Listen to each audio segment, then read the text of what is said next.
같이 기도하시겠습니다.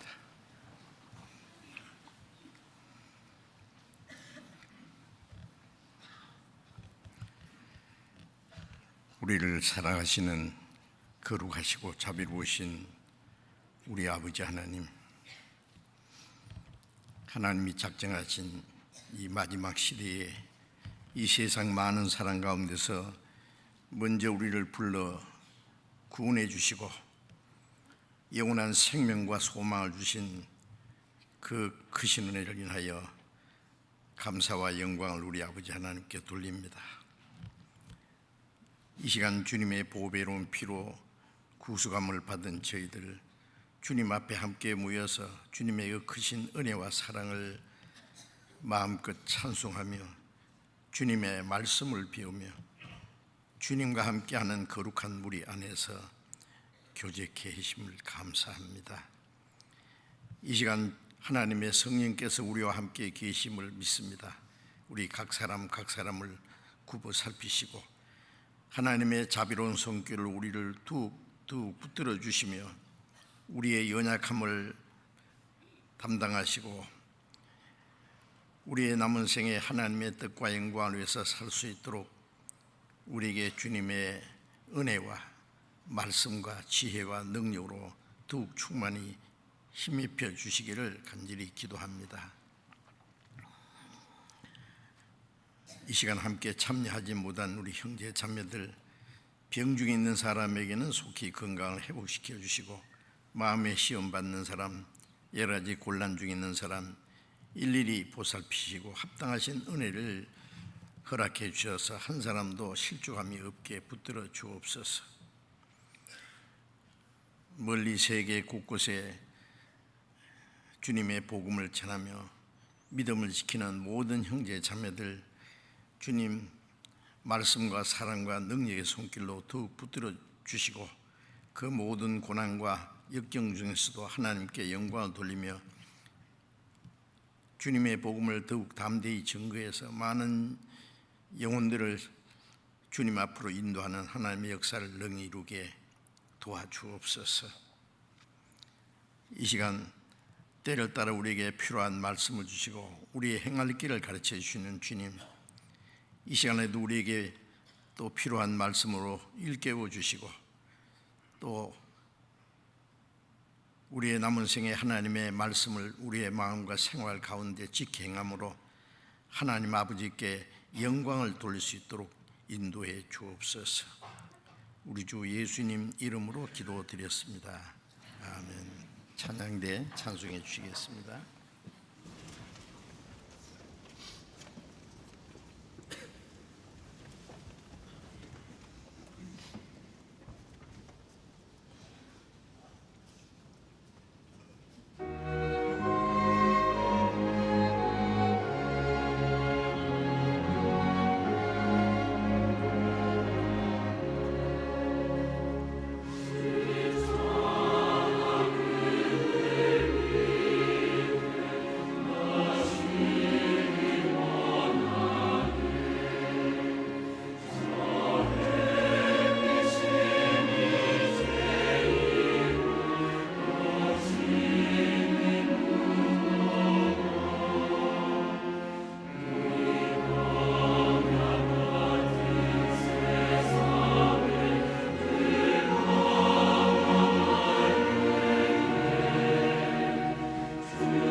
성경 찾겠습니다.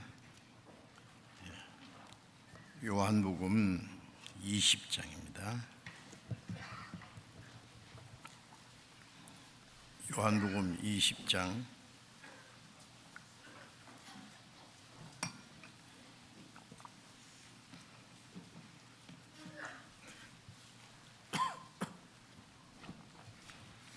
요한복음 20장 19절부터 23절까지 요한복음 20장 19절부터 23절까지 제가 읽겠습니다. 이날 곧 안식 후 첫날 저녁 때에 제자들이 유대인들을 두려워하여 모인 곳에 문들을 닫았더니 예수께서 오사 가운데 서서 가라사대 너희에게 평강이 있을지어다 이 말씀을 하시고 손과 옆구리를 보이시니 제자들이 주를 보고 기뻐하더라. 예수께서 또 가라사대 너희에게 평강이 있을지어다 아버지께서 나를 보내신 것 같이 나도 너희를 보내노라 이 말씀을 하시고 저희를 향하여 숨을 내쉬며 가라사대 성령을 받으라. 너희가 네 죄든지 사하면 사해질 것이요 네 죄든지 그대로 두면 그대로 있으리라 하시니라. 거기까지.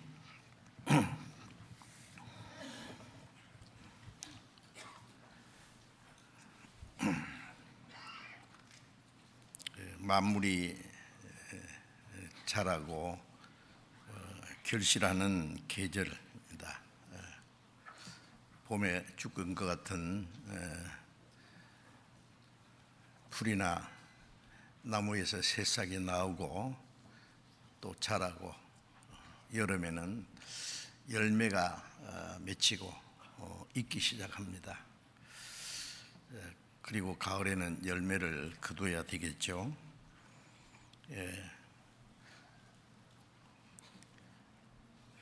우리 구원받은 그리스도인들은 예수님이 말씀하신 대로 눈을 들어 밭을 보라 휘어져 추수하게 되었도다. 이 세상은 마치 하나님이 경영하시는 농장과 같이 이 세상 모든 사람들은 하나님이 기르시는 곡식들입니다. 영생에 이르는 열매를 모으신다고 했으니까 천국에 들어갈 곡식을 거두드립니다.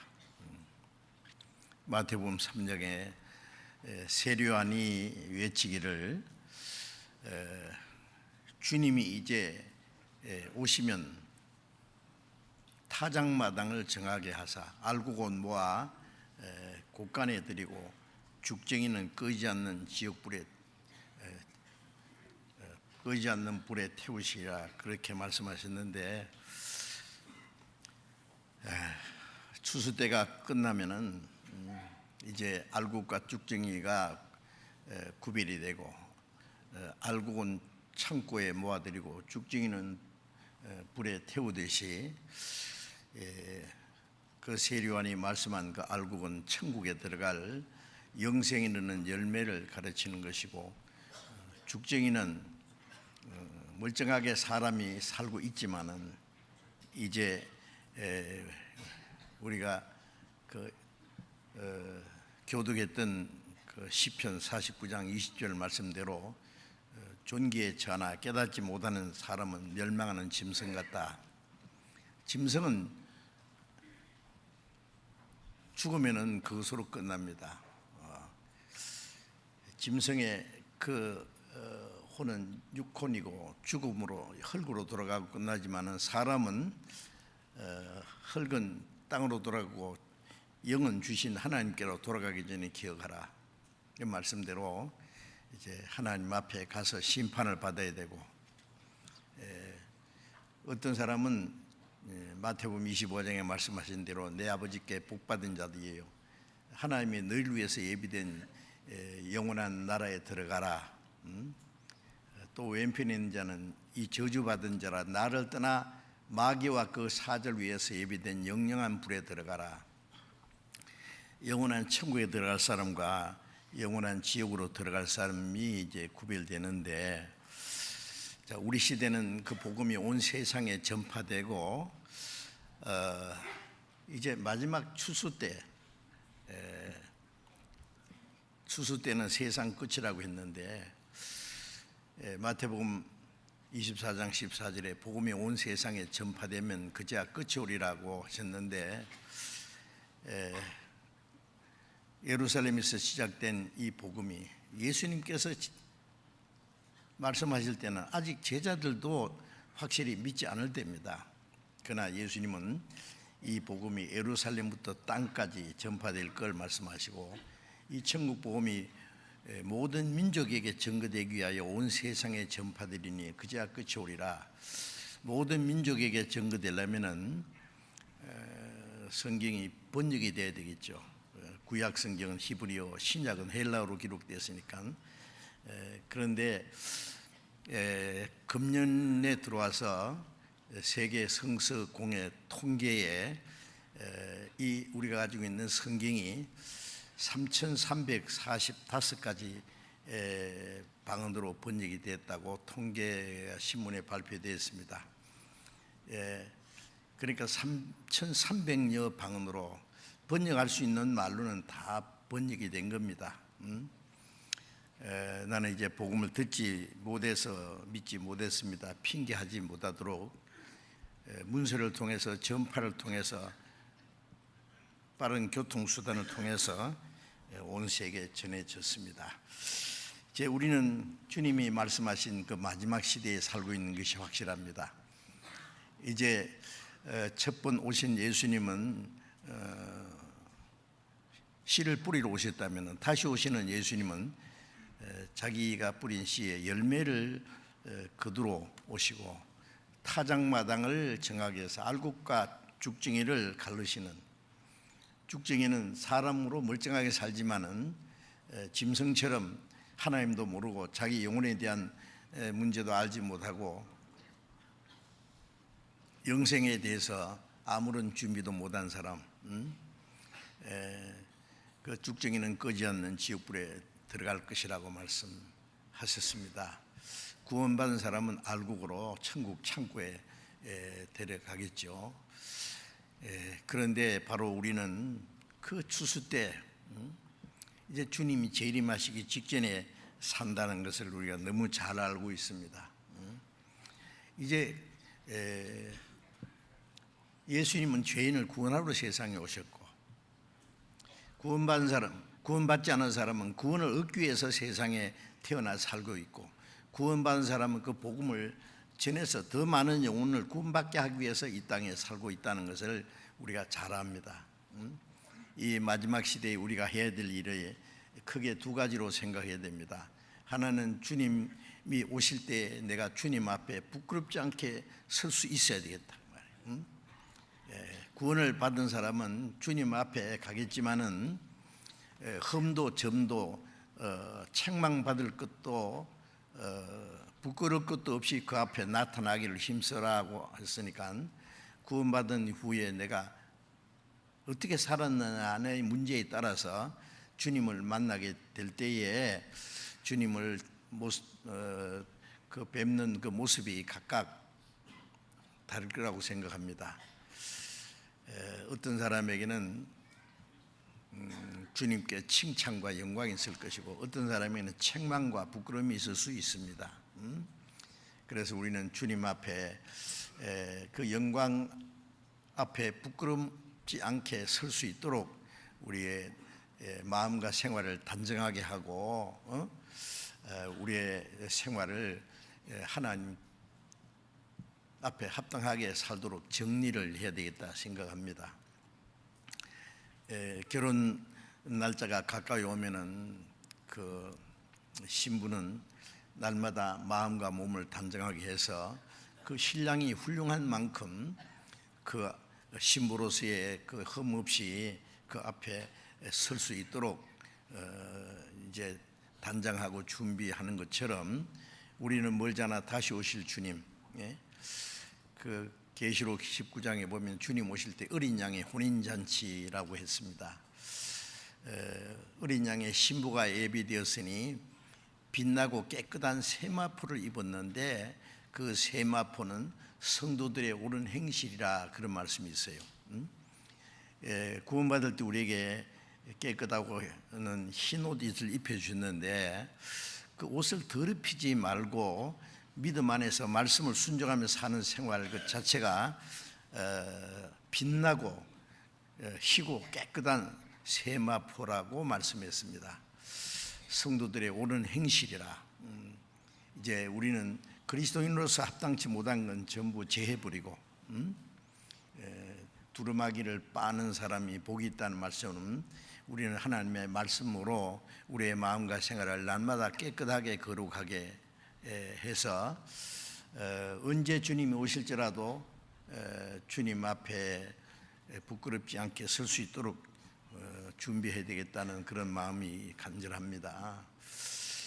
그리고 또 하나는 아직도 구원받지 못한 많은 사람들에게 복음 전할 책임이 있지요. 시편 118편 17절에 내가 죽지 않고 살아서 여호와의 행사를 선포하리로다. 구원받은 사람은 언제든지 죽으면 주님 앞에 갑니다. 그래서 그 시편 116편에 성도의 죽는 것을 여호와께서 귀중히 보시도다. 사람들은 죽음을 두려워하고 죽음을 아주 비참한 것으로 생각하는데 하나님 보실 때는 구원받은 성도의 죽음이라고 하는 것은 이 땅의 모든 고생이 끝나고 이제 그 하나님의 안식과 영광이 들어가는 것이기 때문에 성도의 죽는 것을 귀중히 보신다 그랬고, 또 요한계시록 14장에는 자금 이후로 주 안에서 죽는 자들은 복이 있도다. 성령이 가라사대 진실로 그러하다. 그 수고를 그치고 쉬리니 그 행한 일이 따름이라, 그런 말씀이 있는데 주 안에서 살다가 죽은 자들이 복이 있다. 주님을 위해서 살아갔던 모든 수고를 끝내고 그리고 안식에 들어갔다고 했습니다. 이제 구원받은 사람이 언제 죽어도 주님 앞에 가는데 사실은 구원받은 사람도 참 죽는 걸 두려워하는 수 있잖아요.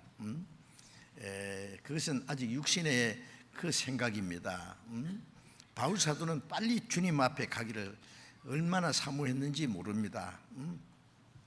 왜냐하면 이 땅의 모든 고난과 시험이 다 끝나고 그 안식과 영광에 들어갈 것이기 때문에 그래서 저는 가끔 그런 말을 하죠. 땅에서 하루 짧게 살면 하늘나라에서 하루 길게 살 거다. 땅에서 하루 길게 사는 게 좋냐, 천국에서 하루 길게 더 사는 게 좋겠냐. 천국에 가면은 아이고 내가 진작 올 걸 그렇게 생각할 거예요. 그런데 이 세상에 사는 동안에는 그래도 좀 더 살아야지. 그런데 살아야 될 이유가 있어야 돼요. 이 세상에 무슨 미련이 있어서 삽니까? 내가 하고 싶은 거 다 해보기 위해서 좀 더 세상에 살아야 될까요? 아닙니다. 그리스도인이 죽지 않고 좀 더 살아야 될 단 하나의 목적은 이제 남은 생에 하나님의 뜻과 영광 안에서 살 수 있는 기회를 가져야 되는 동시에 또 하나의 목적은 더 많은 영혼들에게 복음을 전해야 됩니다. 내가 죽지 않고 살아서 하나님의 행하신 일을 선포하리로다. 시편 66장 16절에 보면은 너희 하나님을 두려워한 자들아 다 와서 들으라. 하나님이 내 영혼을 위하여 행하신 일을 내가 선포하리로다. 하나님이 내 영혼을 위하여 행하신 일은 하나님의 독생자가 십자가 죽어서 그 보배로운 피로 내 죄를 영원히 사하시고 부활하심으로 사망의 권세를 깨쳐서 영원한 생명과 천국에 들어갈 소망을 주신 그 사실입니다. 그것을 우리가 전파해야 된다는 말이에요. 우리 주변에 아직도 구원받지 못한 많은 영혼들이 지금 지옥을 향해서 달려가고 있는데 물론 아무것도 알지 못하고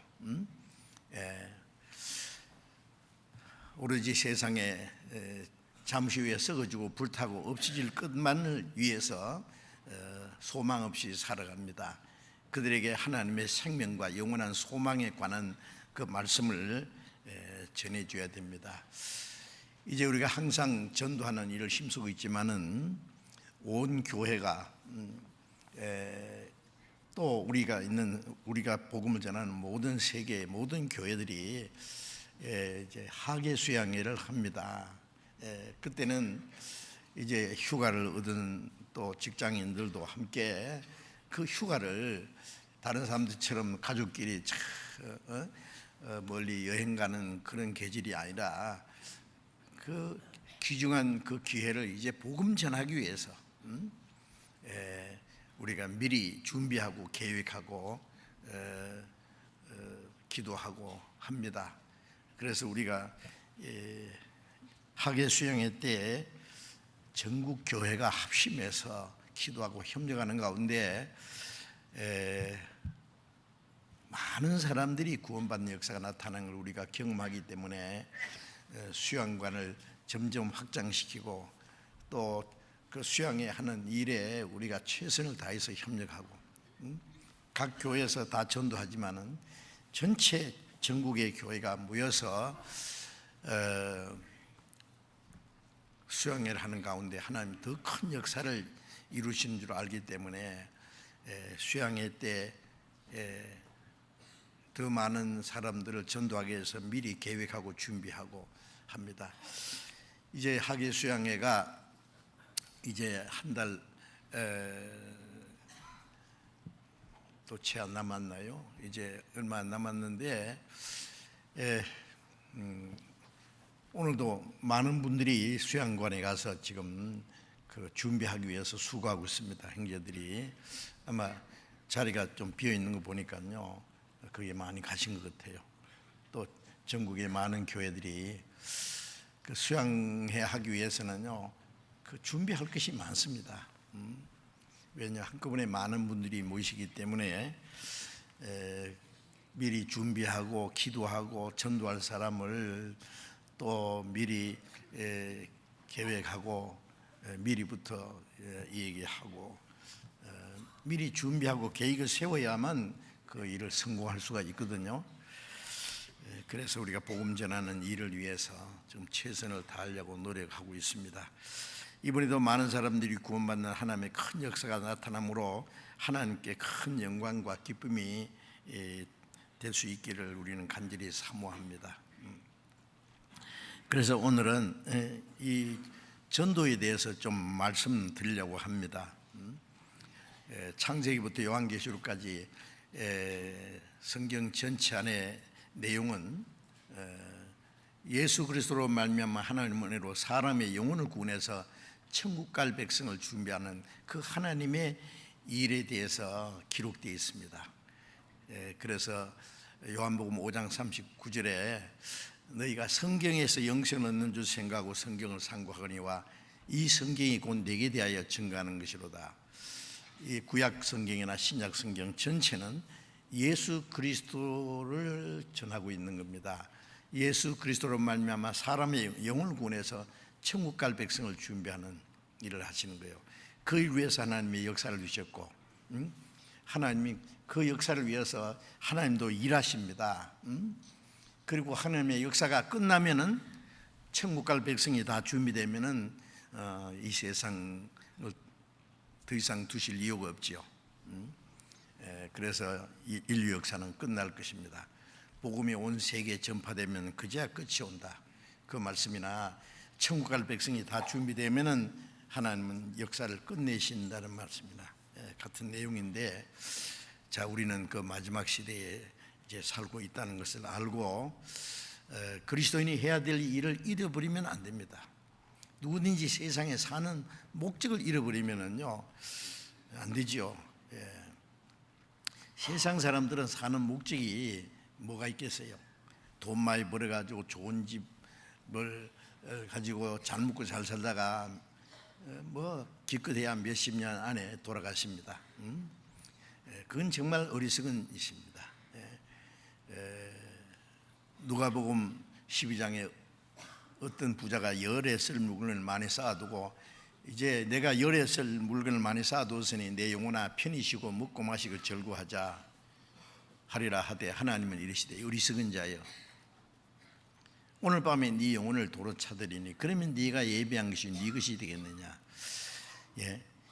죽을 육신을 위해서는 쌓아두고 하나님께 대해 부여치 못한 자가 이와 같이 어리석다.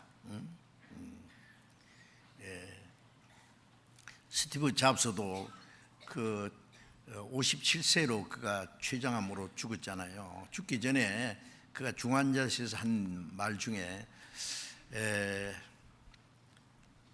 사람이 돈 버는 데만 매달려서 산다면 나같이 이 삐틀린 인간이 될 것이다. 죽기 전에 자기는 완전히 잘못 살았다, 삐틀린 인간, 어리석은 삶을 살았다고 말했습니다. 예, 사람이 먹고 살 수 있는 것만 준비되면, 그 잡스가 그런 말을 했어요. 사람이 굶지 않고 살 수 있는 부만 가지고 있다면 부를 구하는 것보다도 더 귀한 일을 해야 된다. 그게 뭐겠어요? 죽을 육신을 위해서는 바울서도 말한 대로 먹을 것과 입을 것이 있은즉 만족하고 그 이상은 이제 뭘 해야 되느냐? 자기 영혼을 위해서 영원한 하나님 나라에 들어갈 준비해야 돼. 그게 더 큰 일이지 뭡니까? 그런데 그 자기는 자기 영혼을 위해서는 하나님 앞에 갈 영혼을 위해서는 아무 준비도 못했으니까 나는 잘못 살았다. 내가 번 돈을 아무것도 가져갈 수 없다.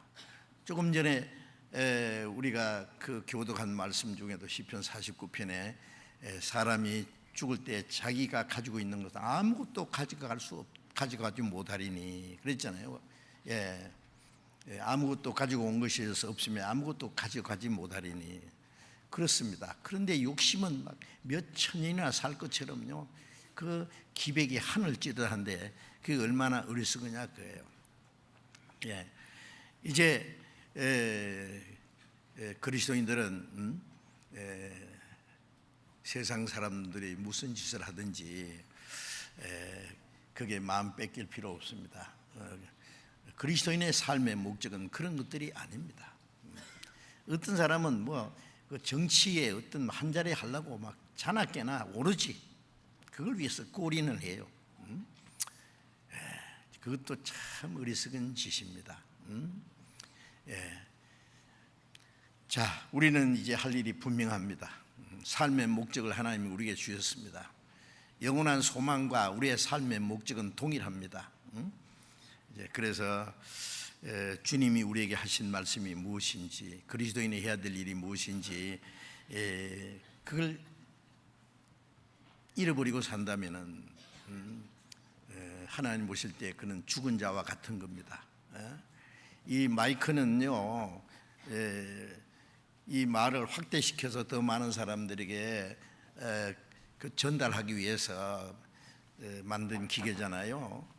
그 마이크가 그 역할을 못하면 아무리 해도 뭐 소리가 전달도 안 되면 그다음 쓰레기통에 갖다 내버려야 돼요. 자동차는 멀리 이동하기 위해서 교통수단으로 만든 건데 꼼짝도 안 한다. 그러면 뭐 고물상에 갖다 내버려야죠. 뭐든지 휴대폰도 뭐 쓰지 못하면 뭐 할 겁니까 그거? 내버려.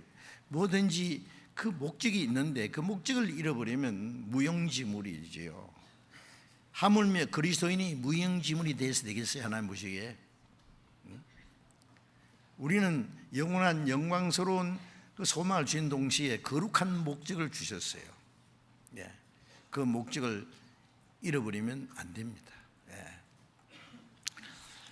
이제 읽은 말씀에는요, 예수님이 십자가에 죽으시고 사흘 만에 부활하셨습니다. 그리고 40일 동안 부활하신 예수님이 제자들에게 또 많은 사람이 나타나 보이셨어요. 사도행전 1장 3절에 보면은 해 받으신 후 그가 부활하시고 40일 동안 그의 사심을 나타내사 하나님의 나라의 일을 말씀하시니라. 부활하신 예수님이 연기처럼 싹 사라진 것이 아니라 40일 동안, 물론 부활하신 예수님은 나타날 수도 있고 사라질 수도 있고 문을 꽁꽁 걸어 잠가 놨는데 문을 통하지 않고 제자들에게 나타날 수 있는 그런 신령한 몸이었어요. 뿔뿔이 흩어진 제자들을 예수님이 일일이 찾아다니면서 다 모으시고,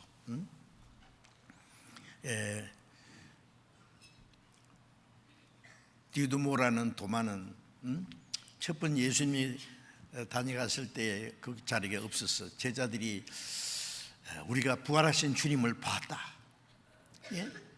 예수님이 죽었다가 사흘 만에 살아날 것을 몇 차례 말씀했지만 제자들은 그 말씀을 깨닫지 못했다가 부활하신 후에 예수님이 말씀하신 대로 과연 부활하셨다. 우리는 부활하신 예수님을 봤다. 그러니까 도마는 뭐라 했냐면 만져봤나? 그러니까 만져보니 안 했다.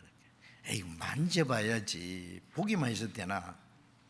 나는 만져보지 않고는 못 믿겠다.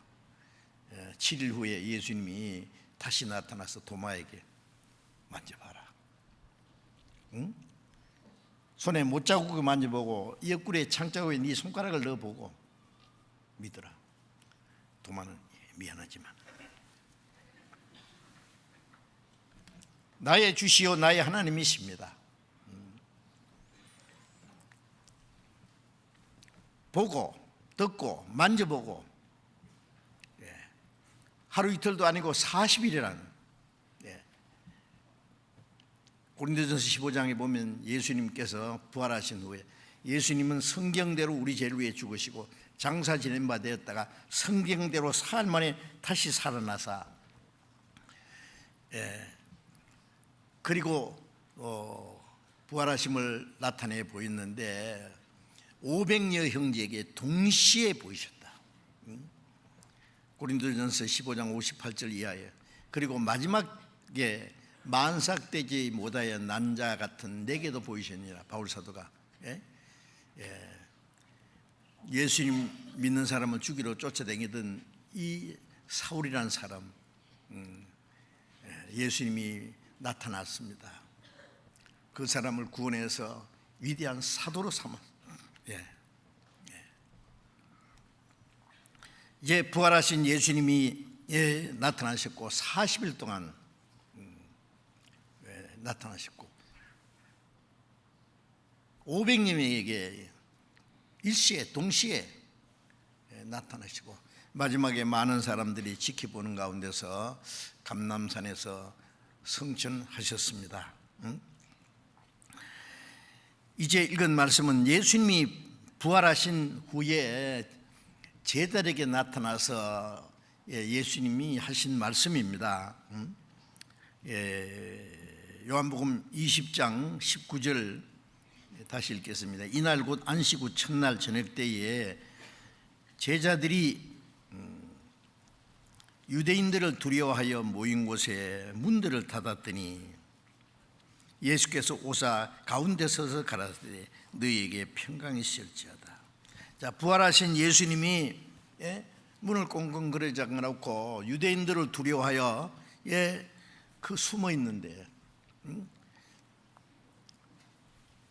부활하신 예수님을 봤다고 하는 여인들의 말을 들어도 아직도 믿지 못하는 제자들, 예수님이 집안에 나타났습니다. 너희에게 평강이 있을지어다. 손에 못자국과 옆구리 창자국을 보이시면서 또 말씀하시기를 너희에게 평강이 있을지어다. 자, 부활하신 예수님이 자기를 제자들에게 부활하신 사실을 자세히 나타나 보이셨습니다. 그리고 하신 말씀이 22절에 21절 같이 읽어봅시다.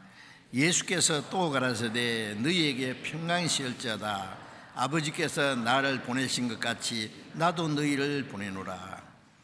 너희에게 평강이 있을지어다. 이 말씀은 이사야 57장에 보면 악인에게는 평강이 없느니라. 하나님을 떠나 이르진 죄인에게 무슨 평강이 있겠어요? 죽은 후에 영원한 심판과 멸망받을 운명이 있는 사람에게는 진정한 평강이 없습니다. 그런데 예수님이 온 세상 죄를 담당하시고 십자가에 죽으심으로 그 죄와 저주를 없이 하시고 죄로 말미암아 주어진 사망의 권세를 깨치고 부활하셨으니까 이제 죄 문제, 죽음의 문제 해결됐으니까 너에게 평강이 있을지어다. 그 평강은 영혼의 평안이죠. 영원한 평강입니다. 두 번이나 거듭 너에게 평강이 있을지어다. 부활하신 예수님을 믿게 되면은 죄와 죽음과 심판과 영원한 멸망의 두려움이 사라지고 영원한 천국에 들어갈 수 있는 확실한 소망, 하나님의 평강이 마음에 이루어지는 것이죠. 너에게 평강이 있을지어다. 너희 죄 때문에 내가 찔리고 상하고 죽었고 피를 흘렸으니 너희는 심판을 안 받아도 된다. 저를 믿는 자는 심판을 받지 않는 것이요. 그렇기 때문에 그 평강이 있다는 말씀이죠. 그리고 말씀하시기를 아버지께서 나를 보내신 것 같이 나도 너희를 보내노라. 아버지께서 나를 보내신 것 같이. 우주 만물을 창조하신 창조주 하나님이 자기의 독생자를 사람의 모양으로 이 세상에 보내셨습니다. 왜 보내셨을까요? 요한복음 6장에 내가 하늘로서 내려온 것은 내 뜻을 행하려 함이 아니요 나를 보내신 아버지의 뜻을 행하려 함이라. 그 아버지의 뜻이 무엇일까요? 마태복음 26장에 예수님이 십자가에 죽으시기 전날 밤에 마지막 겟세마네 동산의 기도 내용이 아버지여 내 원대로 마옵시고 아버지의 원대로 없소서. 예수님이 우리와 같은 육신을 가지기 때문에 십자가의 그 수치와 고통, 인간이 받을 수 있는 최고의 수치와 고통을 받는 거 원치 않으세요. 예수님도 할 수만 있으면 이 잔을 내게서 지나가기가 없어서 그 하나님의 심판의 잔을 예수님 마시지 않고 지나가면은 우리가 마시고 지옥으로 떨어져야 됩니다. 그러나 그 다음에 예수님이 내 원대로 마옵시고 아버지의 원대로 아버지의 뜻대로 없어서 이 뜻을 조차 예수 그리스도의 몸을 단번에 들이심으로 우리가 거룩함을 얻었노라. 히브리서 10장 10절에 있는 말씀대로 예수님은 죄 없는 그분이 인간의 몸을 입고 있어서 온 세상 죄를 그 몸에 짊어지고 속죄제 물로 죽으시기 위해서 오신 겁니다. 요한일서 3장 5절에 그가 우리 죄를 없이 하려고 나타내신 바 된 것을 너희가 아나니 그에게는 죄가 없느니라. 죄 없는 그분이 사람의 몸을 입고 세상에 나타나서 우리 죄를 없이 하러 어떻게 해야 없이 합니까? 죽어야 돼요. 죄의 삭은 사망이니까. 죄 없는 거룩한 분이 죄인을 대신해 죽어야 되는 거예요. 그래서 이사야 53장 6절에 여호와께서 우리 무리의 죄악을 그에게 담당시키시다. 하나님은 우리 무리의 죄악을, 온 세상 모든 사람의 죄를, 여기 있는 저와 여러분들의 죄를 그에게 담당시키셨고, 죄 없는 하나님의 독생자는 온 세상 죄를 짊어지고 가신 하나님의 어린 양처럼 그가 찔림은 우리 허물이 나며 그가 상함은 우리 죄악을 인함이라.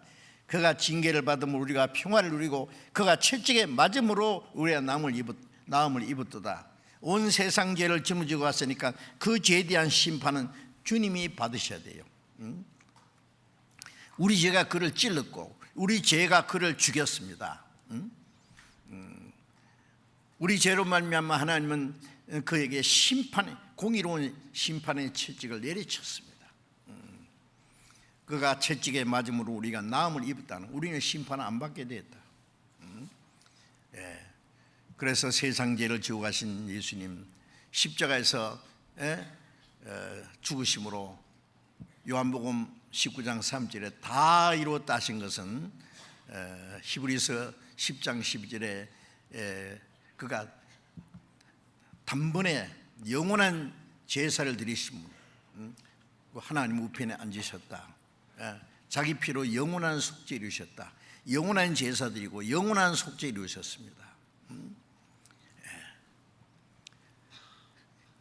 그 일을 위해서 예수님이 오신 겁니다.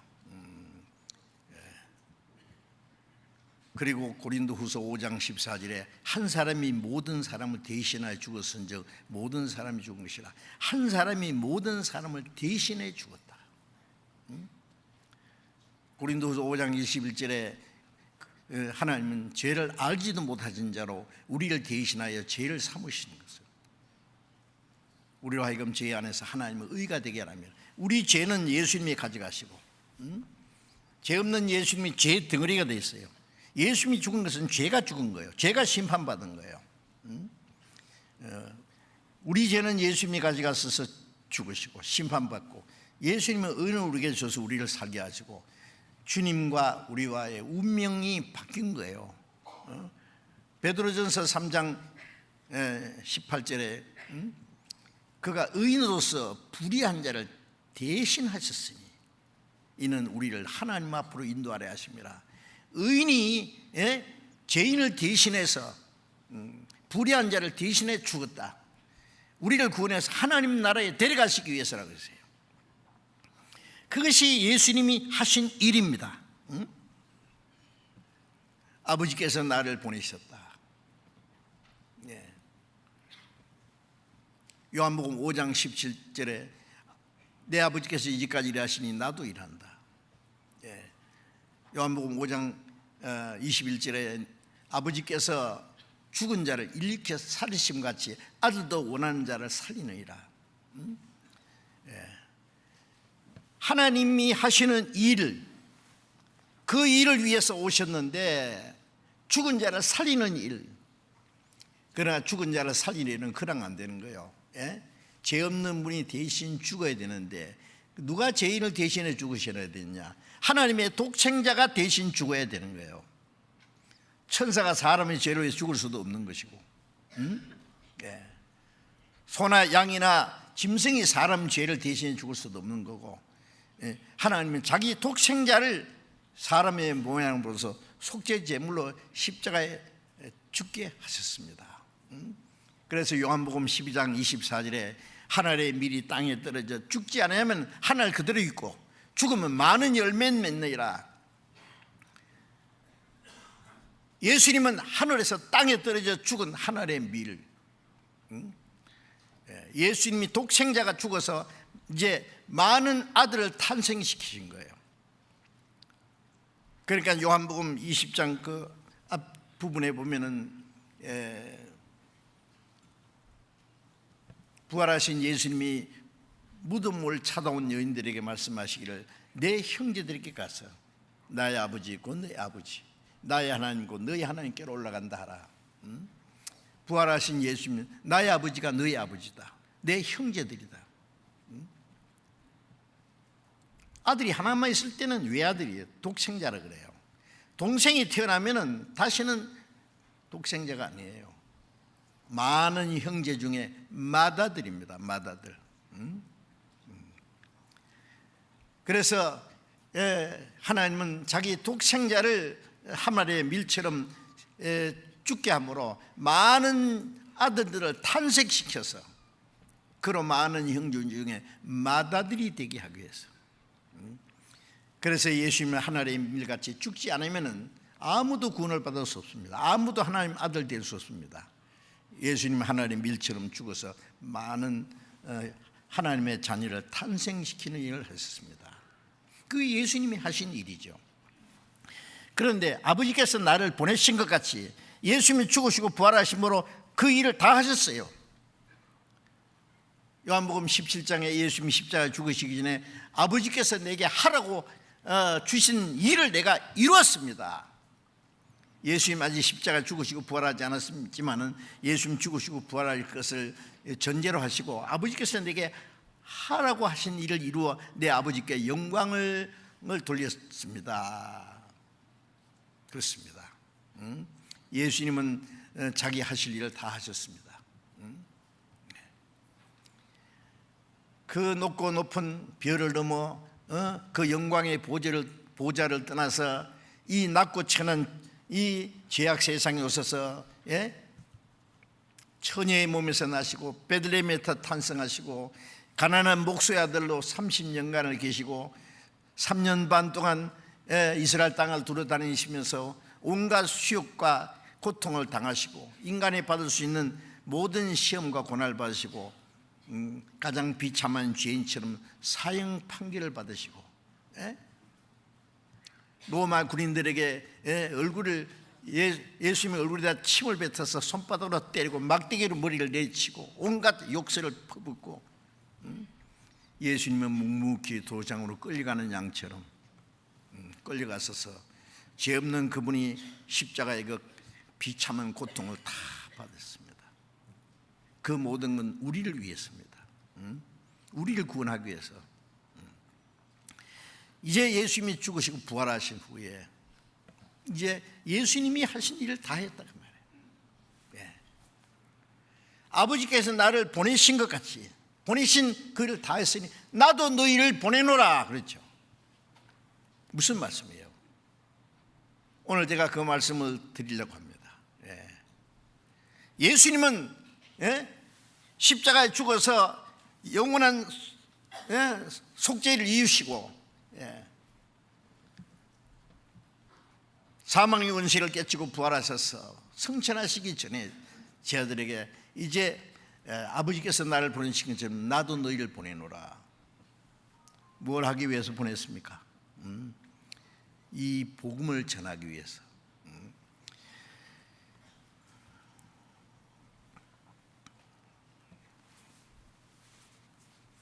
주님이 십자가에 죽으시고 부활하심으로 영원한 속죄를 이루셨지만은 그걸 전하지 않으면 누가 깨달을 수 있겠어요?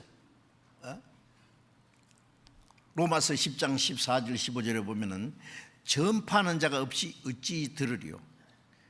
듣지도 못하는 일 어찌 믿으리요? 보내심을 받지 않았으면 어찌 전파하리요? 보내심을 받지 않았으면 아버지께서 나를 보내신 것처럼 나도 너희를 보내라고. 왜 보내십니까? 그걸 전하기 위해서 보낸 거예요. 보냄을 받지 않았으면 어찌 전파리요? 전파하는 자가 없이 어찌 들이요? 듣지 못하는 어찌 믿으리요? 예수님이 십자가에 죽으셨어도 그 구원의 역사를 이루셨지만 그걸 전하는 사람이 없으면 아무도 구원을 받을 수 없습니다. 그 전하는 일을 누구에게 맡겼습니까? 그때에 있는 예수님이 제자들에게만 맡기신 것이 아니라 후에 구원받을 모든 그리스도인들에게 그 일을 맡기셨다는 것을 알아야 됩니다. 요한복음 15장을 한번 보겠습니다. 요한복음 15장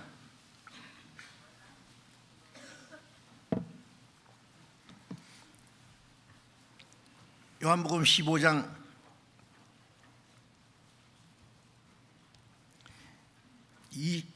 26절 27절 같이 읽어봅시다.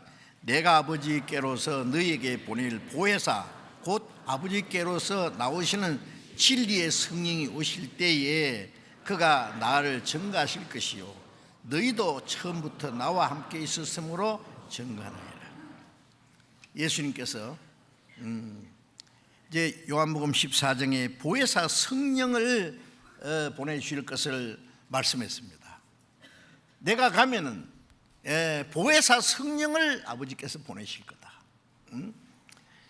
그 보혜사라는 말은 예수님이 십자가에서 이루신 사실을 전하기 위해서 보냄을 받은 분입니다. 아버지께로서 나오시는 진리의 성령이 오실 때에 그가 나를 증거하실 것이요 성령이 오시는 목적은 그 사실을 전하기 위해서입니다.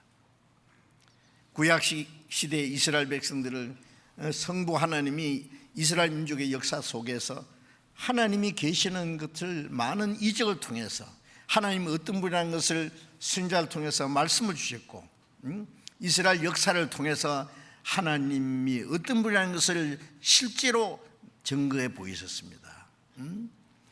이제 예수님은 하나님이 계획하신 구원의 역사를 이루러 오셨고 예수님 십자가에 죽으시고 부활하시며 구원의 역사가 완전히 이루어졌고 이제 성령은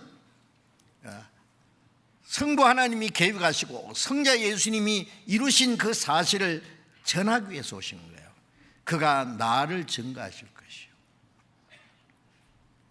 성령이 오시면 예수님이 십자가에 죽으심으로 하나님께서 그에서 온 세상 죄를 그에게 심판하시고 영원한 속죄에 이루시고 예?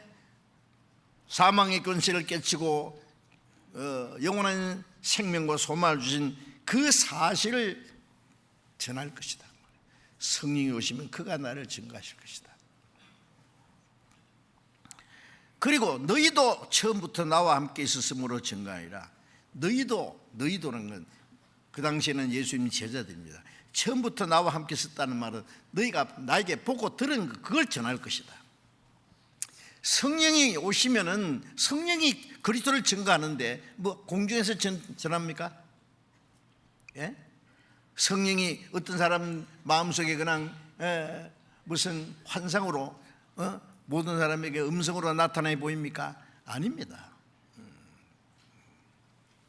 성령은 구원받은 사람을 통해서 나타내십니다. 그래서 성령은 거듭난 그리스도인들을, 성도들을 통해서 그리스도를 증거하시는 거예요. 많은 수천 명, 수만 명이 모인 데서요, 작은 목소리를 가지고 소리쳐도 잘 들리지 않겠죠. 이런 마이크를 통하면 쨍쨍 막 모든 사람에게 확실히 전달될 수 있는 것처럼 성령이 말씀하는데 이 사람이라는 통로를 통해서 전파하는 거예요. 너희도 나와 함께 있었으므로 증거하리라. 우리는 이제 주님의 은혜를 깨닫고 주님의 말씀을 배웠고 확실히 믿었기 때문에 주님을 증거하기 위해서 이 땅에 있습니다. 이제 아버지께서 나를 보내신 것처럼 예수님이 십자가에 죽으시고 부활하심으로 구원의 역사를 이루신 것처럼 너희는 그 사실을 전하기 위해서 보냈다고 말해요. 우리는 이 사실을 잠시도 잊지 말아야 됩니다. 요한복음 14장 12절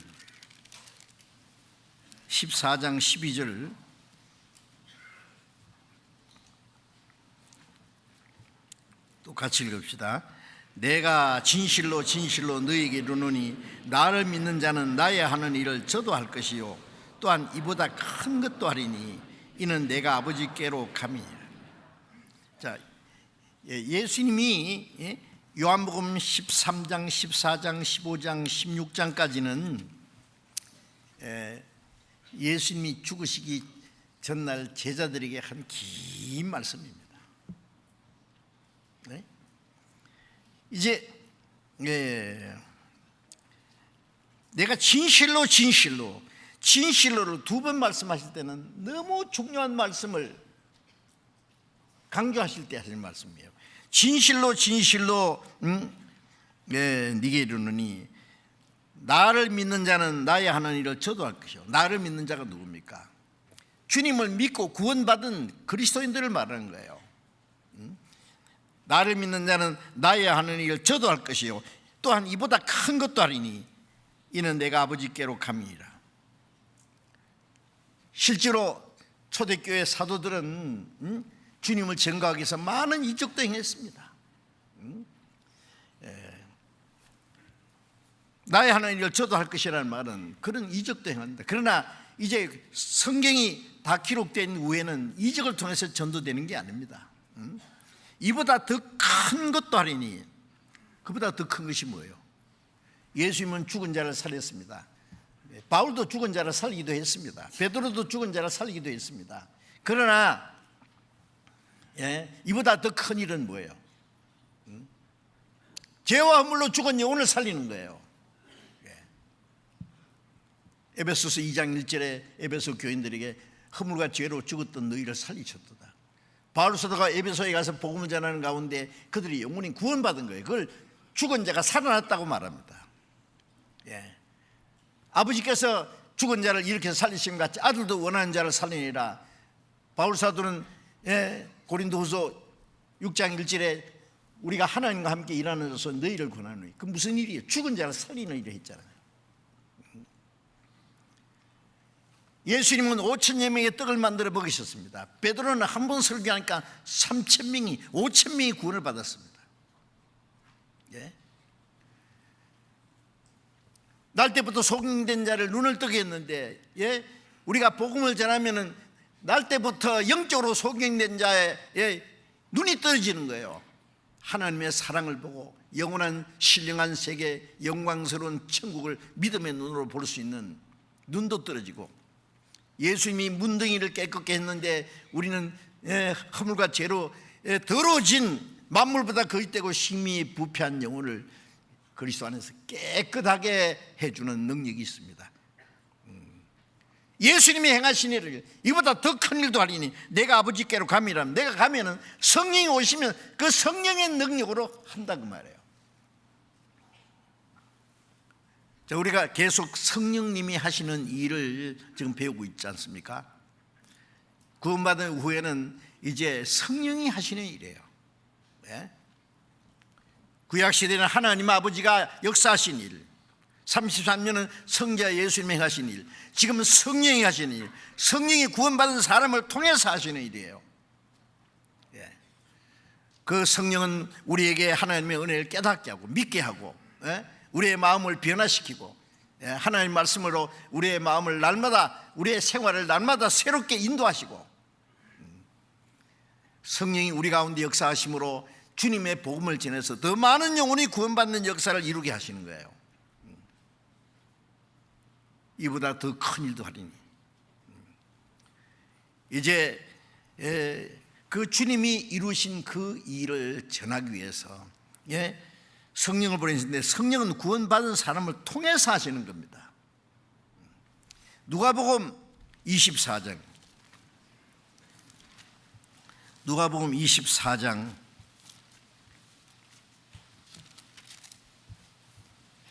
46절, 24장 46절부터 48절까지 제가 읽겠습니다. 또 이르시되 이같이 그리스도가 고난을 받고 제3일에 죽은 자 가운데서 살아날 것과 또 그의 이름으로 죄 사함을 얻게 하는 회개가 예루살렘으로부터 시작하여 모든 족속에 전파될 것이 기록되었으니 너희는 이 모든 일의 증인이라.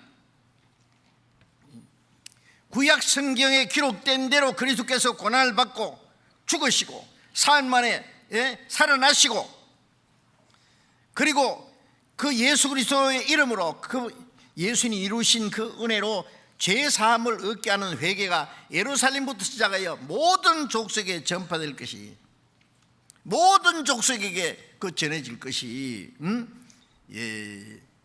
미리 기록되었습니다. 구약 성경에도 그렇게 기록되어 있습니다. 너희는 이 모든 일의 증인이라. 너희가 누구예요? 우리입니다. 우리는 그 일을 전할 사람입니다. 증인입니다. 증인. 우리는 이 위대한 사명을 잊지 말아야 됩니다. 사도행전 1장 8절 말씀을 잘 아시죠? 오직 성령이 너희에게 임하시면 너희가 권능을 받고 예루살렘과 온 유대와 사마리아 땅끝까지 이르러 내 증인이 되리라.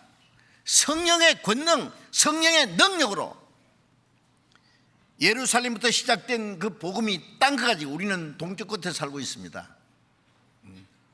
지금도 성령께서 역사하십니다. 이제 마지막 복음의 역사가 끝나려고 하는 시점에서 아직도 구원받지 못한 사람들에게 마지막 전해야 될 책임이 있습니다. 성령의 능력으로 전하는 겁니다. 성령 우리를 통해서. 성령이 역사하지 않으면 우리가 어떻게 전하겠습니까? 우리가 어떻게 죽은 자를 살리겠습니까? 어떻게 지옥 갈 영혼을 건져서 천국 가도록 하겠습니까?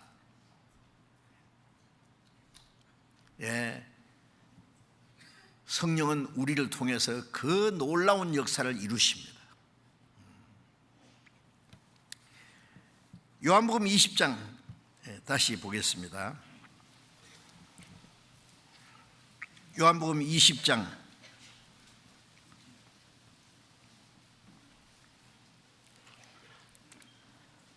21절부터 제가 읽겠습니다.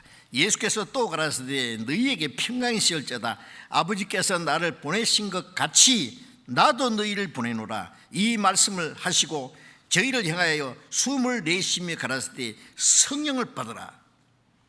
너희가 네 죄든지 사하면 사질 것이요 네 죄든지 그대로 두면 그대로 있으라 하시니라. 예수님이 말씀하시고 숨을 내쉬며 가라사대 성령을 받으라. 무슨 말씀입니까? 창세기 2장에 보면은 하나님이 사람을 지으실 때 흙으로 사람을 지으시고 생기를 그 코에 불어넣으시니 사람이 생명이 된지라. 예? 하나님의 그 숨기를 부는 거예요. 생명이라는 산영입니다. 그래서 성령이라는 말이 헬라 말로는 푸네마라 그래요. 푸네마, 바람입니다. 바람, 숨결. 근데 어떤 사람이요, 부흥사가 그랬대요. 부흥강사가 이 말씀을 가지고 예수님이 숨을 내쉬며 갈 때 성령을 받으니까 자기가 성령을 받아라. 미쳤나 이게. 후 그래봐야 썩은 냄새밖에 안 나와. 뭐 나오겠어요 여기서. 허물과 죄로 죽은 영혼을 하나님이 흙덩어리를 하나 들어서 생기를 불어내서 생명이 된 것처럼, 예? 흙덩이 같은 이 죄인을 구원해가지고 하나님의 생기를 불어넣었어요. 제가 구원받을 때 일기장에다가 썼어요. 하나님이 더러운 흙덩이를 주셔서 거기에다가 하나님의 생기를 불어넣었습니다. 주님의 생기를, 부활의 생기를 불어넣었습니다. 생명이 됐어요. 죽은 영이 산 영이 됐어요. 이제 허물과 죄로 죽었던 너희를 살렸다. 숨을 내쉬며 가라사대 성령을 받아라. 이것은 부활의 생명을 주실 걸 말씀하신 동시에 성령의 능력을 주실 걸 말하는 거예요. 성령이 너희에게 마시면 너희가 권능을 받고, 구원을 받자마자 그 성령이 우리에게 구원을 확신시켜 주죠. 성령과 능력과 큰 확신으로 성령이 우리 영으로 더불어 우리가 하나님의 자녀인 걸 증거하신다. 동시에 성령은 이제 하나님의 말씀을 통해서 이 사실을 증가하게 하십니다. 예수님이 성천하시기 전에는, 성천하신 후 열흘 후에 성령이 임하셨는데 아직 성령이 임하시지 않지만 성령을 그들에게 허락하실 걸 미리 말씀하신 거예요. 성령을 받으라. 너희가 뉘든지 죄든지 사하면 사질 것이요 그대로 두면 그대로 있으리라. 이 말씀을 또 캐톨릭에서는요 엉뚱하게 해석을 한대요. 이 죄 사는 권세를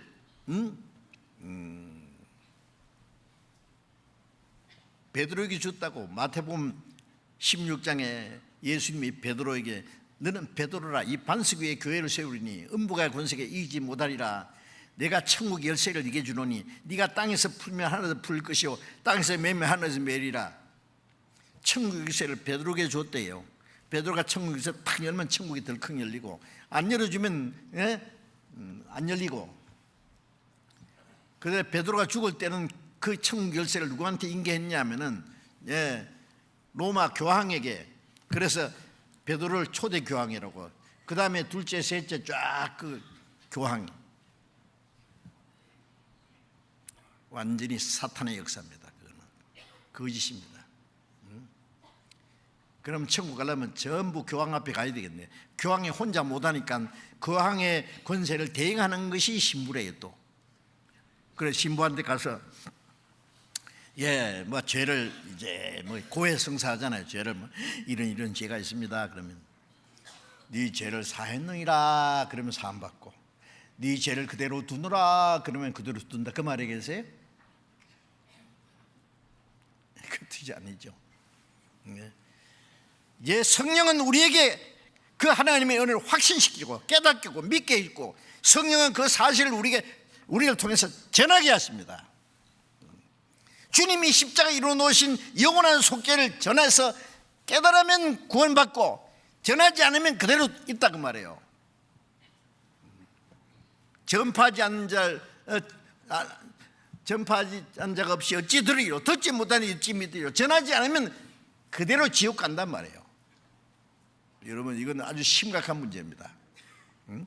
네 죄든지 사하면 사해질 것이라는 말은 예수님이 십자가에서 영원한 속죄 이루신 사실을 전하면은 그 사람 사함받고 구원받고, 전하지 않으면 그대로 멸망한다는 말이에요. 예? 그대로 두면 그대로 있어요. 그대로 두는 건 뭐예요? 안 전하면은. 마가복음 16장 15절에 예수님께서 성천하시기 전에 너희는 온 천하에 다니며 만민에게 복음을 전파하라. 믿는 자는 구원을 얻을 것이요 믿지 않는 자는 정죄를 받으리니, 믿으면 구원이고 안 믿으면 멸망이다 그 말이에요. 이 얼마나 중대한 문제입니까? 예. 예수님은 구원의 주님이십니다. 그리스도인들이 그 일을 대행하는 거예요. 예? 우리는 지옥 갈 사람을 구원받게 해서 천국 가게 할 수도 있고, 그대로 놔두면 그대로 지옥에 갈 수도 있어요. 물에 빠진 사람 지나가다가 건져주면 살고 놔두면 죽습니다. 그냥.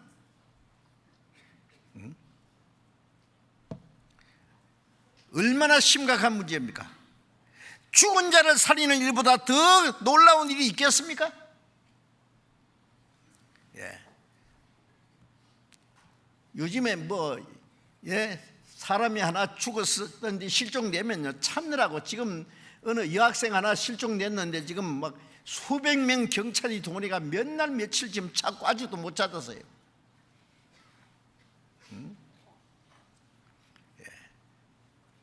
6.25 때 죽은, 북한에서 죽은 많은 미군들의 그 유해까지 데려가야 된다고 온 나라가 떠들썩합니다. 한 사람의 생명, 죽은 사람의 뼈다귀도 그렇게 귀하게 여기면서 지옥 갈 영혼을 우리가 규정해 있는 게 당연하지 않겠습니까? 응?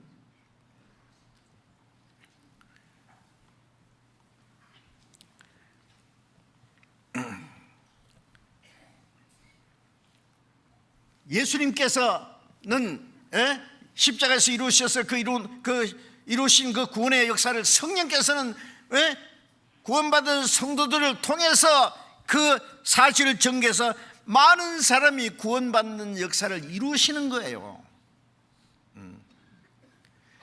구원받은 사람이 딱 다물고 복음을 전하지 않으면 아무도 구원을 받을 수가 없습니다.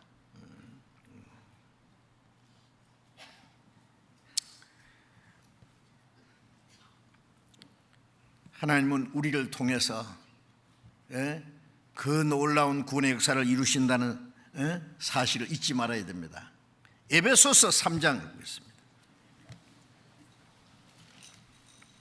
에베소서 3장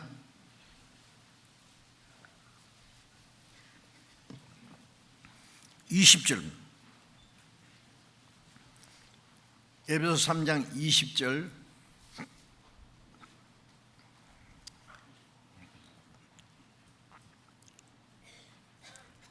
같이 읽겠습니다. 우리 가운데서 역사하시는 능력대로 우리의 운과 구하는 것이나 생각하는 것에 넘치도록 능히 하실 이에게 21절에 교회 안에서와 그 그리스도 예수 안에서 영광이 되도록 영원무궁하기를 원하노라. 아멘. 우리 가운데, 우리가 누구예요? 에베소서에 나오는 구원받은 성도들, 주님의 교회입니다. 교회. 예수님은 머리고 구원받은 성도들이 성령으로 하나 돼서 주님의 몸된 교회겠는데, 머리의 뜻이 몸을 통해서 나타나듯이 머리 대신 주님의 뜻이 이제 몸된 교회를 통해서 우리 가운데 역사하시는 능력대로, 우리 가운데 역사하시는 분이 뭐예요? 능력이 성령의 능력입니다. 우리의 온갖 구하는 것이나 생각하는 것에 더 넘치도록 능히 하실 이에게. 구원받은 사람이 우리 구하는 것이 뭐예요? 너희는 먼저 그 나라와 의를 구하라고 했지 않습니까? 하나님의 나라, 복음이 전해지고 더 많은 영혼이 구원받는 거, 하나님의 나라가 확장돼 가는 거예요. 그 나라와 그리고 구원받은 사람이 하나님의 뜻에 순종하는 것이 하나님의 의가 이루어지는 겁니다. 그것만 하면은 우리의 육신에 필요한 모든 걸 덤으로 주시겠다고 약속했습니다. 그리스도인들은 어떻게 하면 잘못 잘 살까? 거기에 매달려 사는 것이 아니라 농사라든지 장사라든지 뭐 직장에 다니든지 사업을 하든지 뭐라든지 그건 수단이고 목적은 복음 전하는 거예요. 알지 않습니까? 그 목적을 잃어버리면 안 돼요. 돈 벌어서 잘 먹고 잘 산다. 그게 뭐예요 그게? 세상 사람과 다른 게 뭐냐고요. 우리가 좋은 집에 좋은 음식 먹고 좋은 옷을 입고 좋은 차 타고 호화롭게 놀고 하는 그것이 우리가 이 세상에 사는 목적이냐고요. 우리가 간절히 원하는 것은 우리의 온갖 구하는 것, 더 많은 영혼이 구원받기를 우리는 간절히 기도하지 않습니까? 하나님의 나라가 이루어지기를 구하지 않습니까? 예? 우리의 온갖 구하는 것이나 생각하는 것에 뭘 생각합니까? 자나깨나 뭘 생각해야 됩니까? 어떻게 해야 주님을 기쁘시게 할까? 어떻게 해야 한 사람이라도 더 구원할까? 예? 그 생각 잊어버립니까? 혹시 가다 생각나면 하고 그 다음에는 뭐 생각 안 하고 생각을 어디다 두고 살아야 되느냐 그래요. 예. 우리의 온갖 구하는 것을 생각하는 것에 더 넘치도록 능히 하실 이게 우리 가운데 역사하시는 성령의 능력으로 우리의 온갖 구하는 것을 생각하는 것에 보다도 더 넘치도록 능히 하실 이게 교회 안에서와 그리스도 예수 안에서 영광이 대대로 영무하기를 원하노라. 교회 안에서와 그리스도 안에서 하나님의 영광이 이루어지는 겁니다. 제가 생각하면은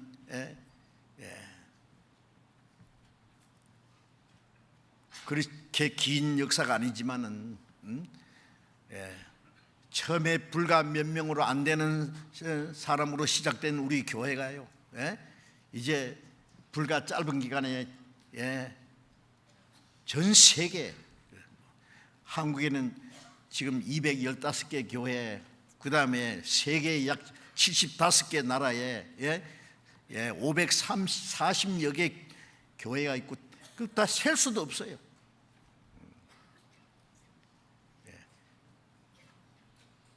우리가 온갖 구하는 거나 생각하는 것보다도 더 넘치도록. 어떤 사람 말하면 내가 안 해도 다 잘 돼 가네요. 내가 안 해도. 안 해도 됩니다. 주님 앞에 가보시오. 그 말 나오겠는가?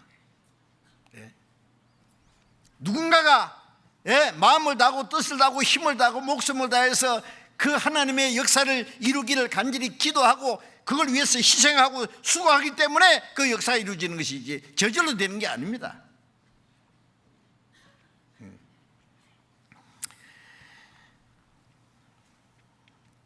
우리는 하나님의 큰 역사를 이루어야 됩니다. 구원받은 성도를 통해서 하나님이 그 일을 이루시기 때문입니다. 베드로전서 1장을 보겠습니다.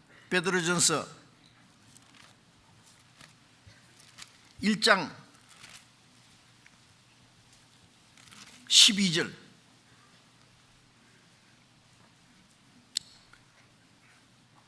베드로전서 1장 12절. 이 섬긴 바가 자기를 위한 것이 아니요 너희를 위한 것임이 계시로 알게 되었으니 이것은 하늘로부터 보내신 성령의 힘입어 복음을 전하는 자들로 이제 너희에게 구한 것이요 천사들도 살펴보기로 원하는 것이라. 하늘로서부터 보내신 성령을 힘입어, 우리에게 주신 성령을 힘입어 복음을 전하는 자들, 그 성령이 우리 가운데 역사하잖아요. 성령이 너희 계시면 너희가 권능을 받고 능력을 받고 그 성령의 능력으로 주님의 복음을 전하는 겁니다. 그 능력이 우리 가운데 역사하신다는 것을 잊지 마셔야 됩니다. 우리가 참으로 구원받은 사람이고 거듭난 그리스도인이고 우리가 정말 주님의 그리스도의 몸된 교회라는 증거가 뭡니까? 우리 가운데 구원의 역사가 일어나는 겁니다. 복음에 전해지고 날로 구원받는 역사이라는 것이 주님이 우리 가운데 역사하시는 증거가 아니고 뭐냐고요. 천사들도 살펴보기 원하는 것이라. 예수님이 천사를 위해서는 죽지 않았습니다. 천사라면 타락하면 끝입니다.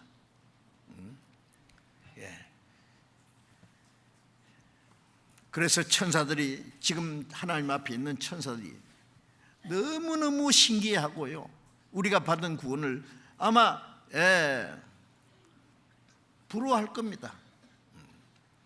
우리는 하나님의 아들이고 그리스도의 신부지만은 천사들은 우리처럼 하나님의 그 아들의 영을 주어서 아들이 되는 것도 아니고 그리스도의 신부가 아닙니다.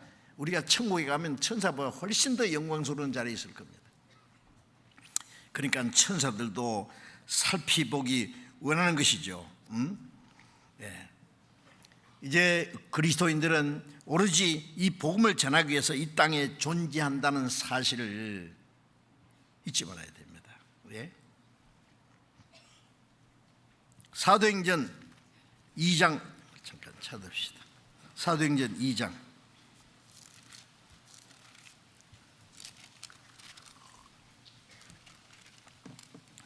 42절 봅니다. 2장 42절, 저희가 사도의 가르침을 받아 서로 교제하며 떡을 떼며 기도하기를 전혀 힘쓰니라. 47절 같이 읽겠습니다. 하나님을 찬미하며 또 온 백성에게 칭송을 받으니 주께서 구원받는 사람을 날마다 더하게 하시니라. 오순절에 성령의 능력으로 복음을 전했고 많은 영혼이 구원받았고 구원받은 사람들이 사도의 가르침을 받으며 서로 교제하며 떡을 떼며 기도하기를 힘쓰고 할 때에 주께서 구원받는 사람을 날마다 더하게 하시니라. 그 가운데 주님이 역사하십니다.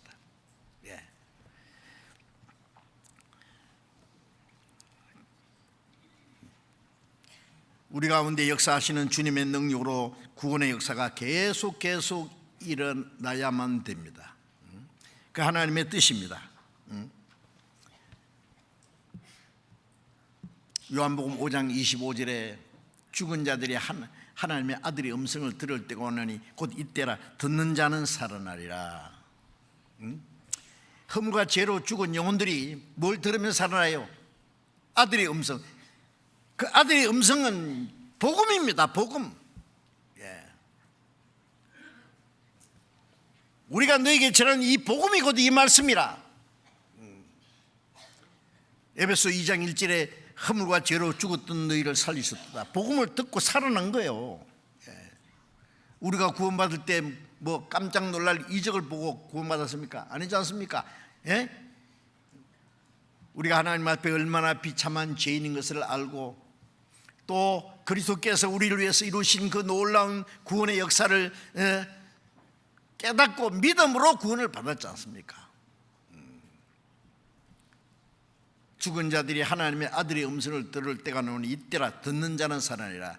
그러니 어찌 이 복음을 전하지 않을 수 있습니까? 들으면 살아나는데. 전파하는 자가 없이 어찌 들으려. 듣지 못하면 믿지 못하고 믿지 못하면 멸망합니다. 자, 그래서 그리스도인들이 복음을 얼마나 올바로 전하느냐에 따라서 더 많은 영혼이 구원받을 수 있고 그리스도인들이 다른 멸망할 영혼들에 대해서 무관심하면 그들이 구원을 받을 수 없습니다. 구원받은 사람이 이 딱 다물고 복음을 전하지 않는다. 복음을 전하기 위해서 아무것도 하지 않으면 아무도 구원을 받을 수 없을 겁니다. 이제 그리스도인들이 복음을 전해서 더 많은 영혼이 구원받는 역사를 이루기 위해서 기본적으로 해야 될 세 가지가 있습니다. 잘 아시죠 그거? 첫째, 아시는 분? 세 가지 모르시나? 첫째 뭐예요? 합심. 저 뒤에서 합심 그래. 그 다음에요, 순종. 왜 시치미를 딱 떼세요? 그 다음 뭐예요? 희생. 합심, 순종, 희생. 간단하잖아요. 자, 이 세 가지는 복음을 전하기 위해서 기본적으로 해야 될 일입니다. 첫째가 합심이라는 것은 빌립보서 1장 27절에 일심으로 서서 한 뜻으로 복음의 신앙을 위하여 협력해야 된다고 말씀했습니다. 주님은 구원받은 사람을 통해서 그 구원의 역사를 이루기 원하시는데 어떻게 되느냐? 합심한 사람들 하나로, 에베소서 4장 3절에 평안에 매는 줄로 성령이 하나 되게 하신 걸 힘써지키라. 성령은 구원받은 사람을 하나로 만듭니다. 하나님 한 아버지, 한 형제자매, 소망이 같고 사는 목적이 같고, 이제 그리스도의 몸된 교회는 하나가 됐습니다. 성령이 하나 되게 하는 것을 힘써 지키라고 그랬죠. 왜요? 우리가 복음을 다 전하지만은 우리 개인의 힘은 약해요. 안 돼요. 우리는 약하고 부족하지만은 우리가 성령을 하나 될 때 그 가운데서 큰 역사를 이루십니다. 이 몸이 얼마나 참 멋있지 않습니까? 머리가 명령하는 데 몸을 막 일사불란하게 움직이잖아요. 그러나 이 몸을 분해시키나 봐요. 손가락은 따로 발가락 따로 눈 따로 다 하면 이게 못 이깁니까? 이게 징그럽죠.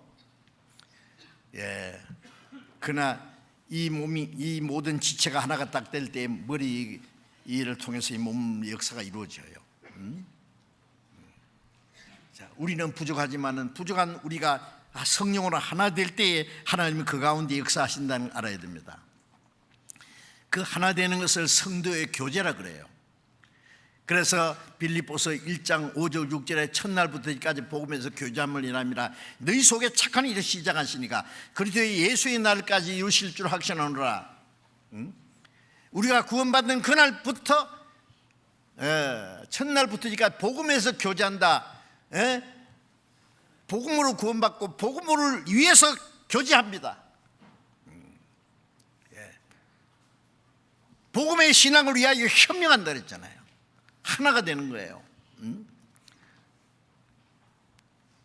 너희 속에 착한 일을 시작하시니까 그 교제 속에, 교제라는 것이나 교회란 말이나 구원받은 성도들 교회란 말이나 같은 말입니다.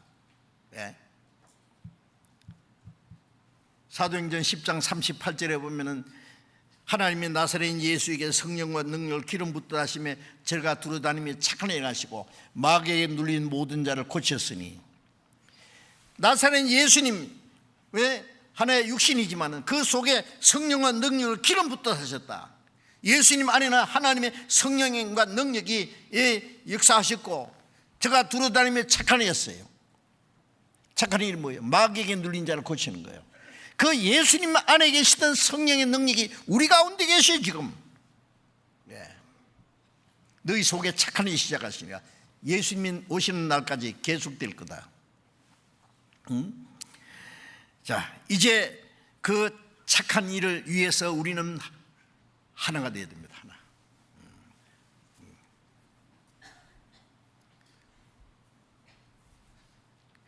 이 숯불들이 따로따로 있으면 금방 꺼집니다. 그렇죠? 그러나 모아놓으면 막 불꽃이 막 일어납니다. 막 놀라운 능력이 나타납니다.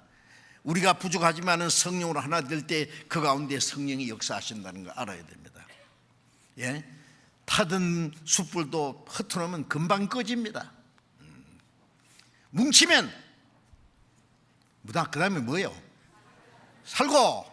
해치면, 뭉치면 뭐가 사느냐? 많은 영혼이 구원받아요. 해치면 아무도 구원 못 받아요. 우리가 하나 되느냐 안 되느냐, 우리가 하나가 될 때 그 가운데 역사하신다는 말입니다. 한 마음으로, 한 뜻으로, 한 성령의 능력으로. 마귀는 그걸 잘 알기 때문에 조그만 거 가지고 서로 미워하게 하고 다투게 하고 뭐 마음을 나누게 하고 흩어나요. 구원받은 사람이 사소한 문제 가지고 말이야 서로 입씨름하고 다투고 미워하고 막 보기도 싫고 그렇습니까? 주님이 우리를 용납하신 것이 너희도 서로 용납을 하는데 사랑으로 오래 참고 사랑으로 허물을 덮어주고 사랑으로 서로 붙잡아주고 해야 될 거 아니에요. 부족한 사람이 있으면 붙잡아줘야지 따돌리면 되느냐고.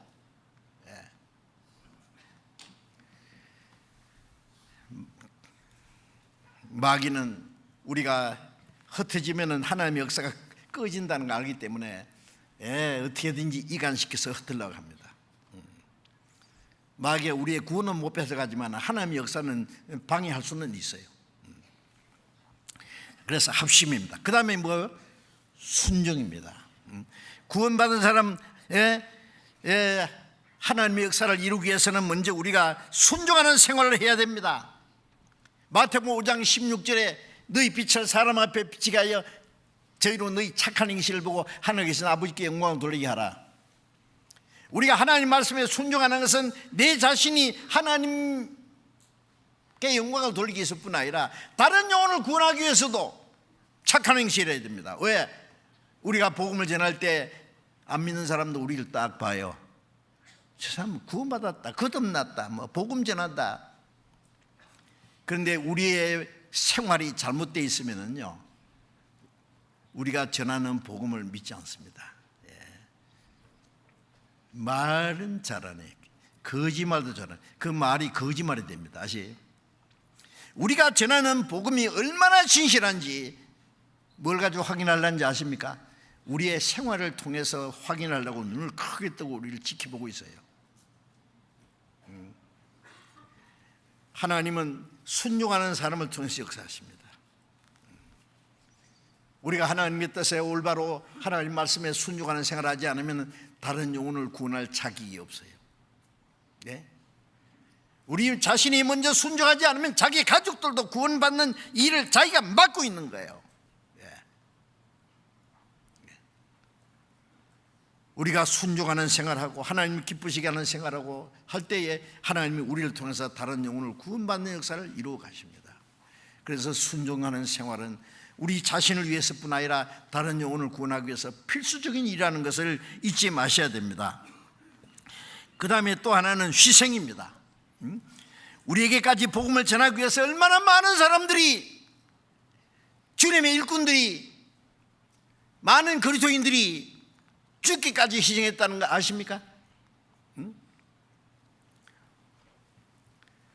먼저 구원받은 사람들의 그 희생이 없이는 다른 영혼이 구원받을 수 없습니다. 하늘에 미리 땅에 떨어져 죽지 않으면 하나님 그대로 있고 죽으면 많은 열매 맺느니라. 이건 하나님이 정하신 생명의 법칙입니다. 예수님도 하나님의 일처럼 죽으셨잖아요. 우리는 주님의 생명을 받았기 때문에 우리도 하나님의 일처럼 희생한다면 그 희생이 결코 헛되지 않도록 많은 영혼을 구원받는 역사를 이루실 겁니다.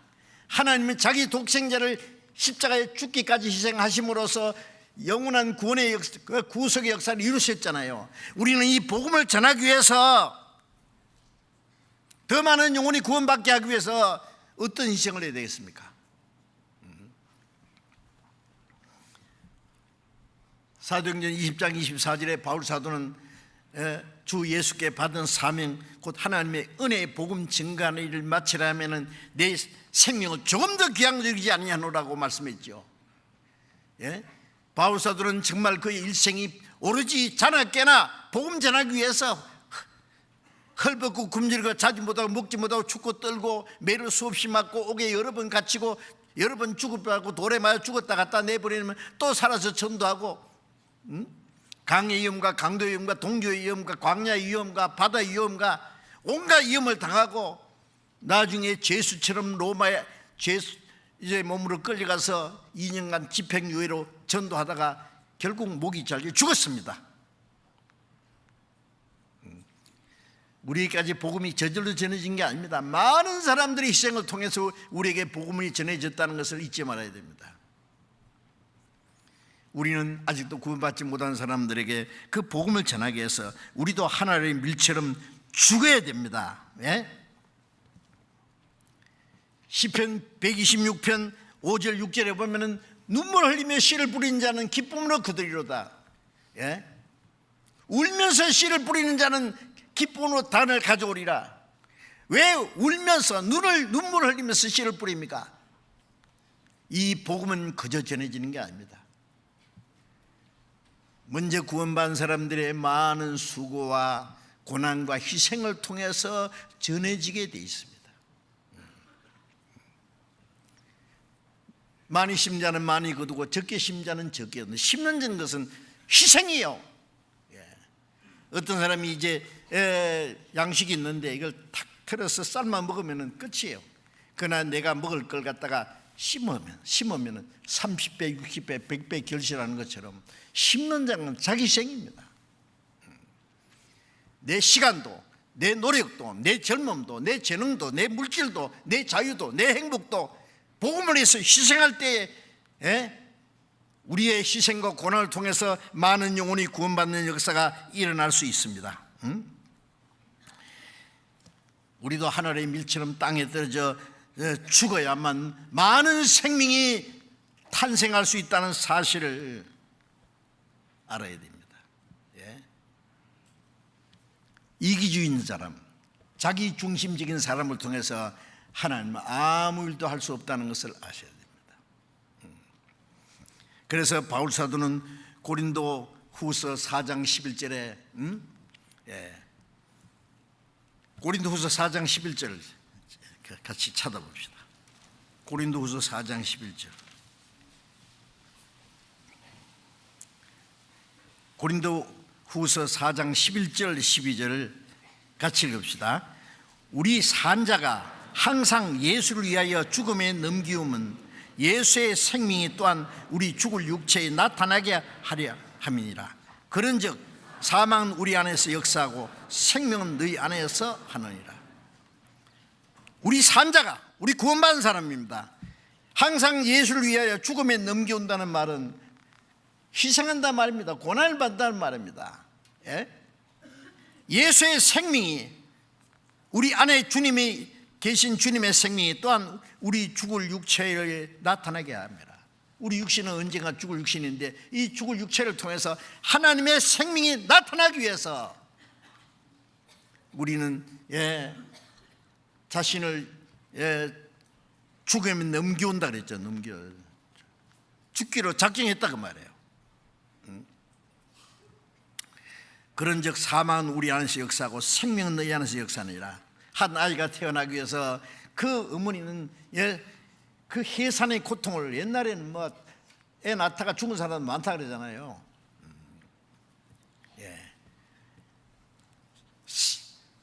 사망은 우리 안에서 역사하고 생명은 너희 안에서 역사하느니라.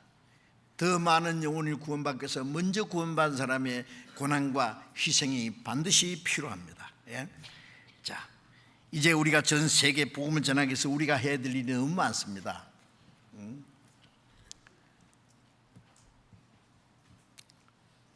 고린도전서 6장 16절에 바울 사도는 말하길, 내가 복음을 전하지 않으면 내게 화가 있을 것입니다. 여러분, 전도하지 않는 것이 죄라는 거 아세요?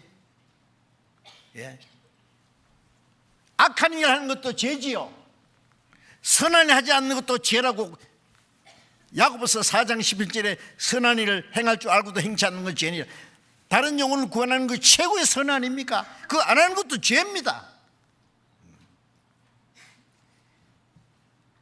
물에 빠진 사람은 건지기 위해서 위험을 무릅쓰고 물에 뛰어드는 사람이 있고, 불이 났을 때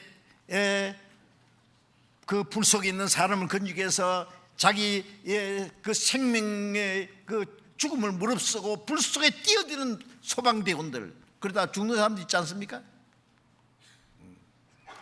몇십 년짜리 육신을 살리기 위해서도 그러는데, 우리는 영원히 지옥의 불 가운데 떨어질 영혼들을 건지기 위해서 우리 자신이 희생해야 안 되겠습니까? 그런데 그리스도인의 희생은 결코 헛되지 않습니다. 우리가 주와 함께 죽으면 주와 함께 살 것이라고 했어요. 죽도록 충성하라. 그래야면 생명의 멸류관을 네게 주리라고 약속하셨습니다.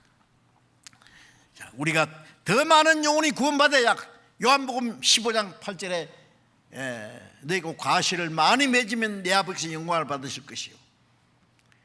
과실을 많이 맺어야, 많은 영혼이 구원받아야 하나님 아버지께 영광이 되는 겁니다. 우리는 오로지 그 일을 위해서 준비하고 기도하고 계획 세우고 해야 되겠습니다. 우리가 전도할 수 있는 날도 많지 않습니다. 요한복음 9장 4절에 때가 아직 낮음에 나를 보내신 이의 일을 우리가 하여 하리라. 밤이 오리니 그때는 아무도 일할 수 없느니라. 일할 수 없는 밤이 이제 곧 올 겁니다.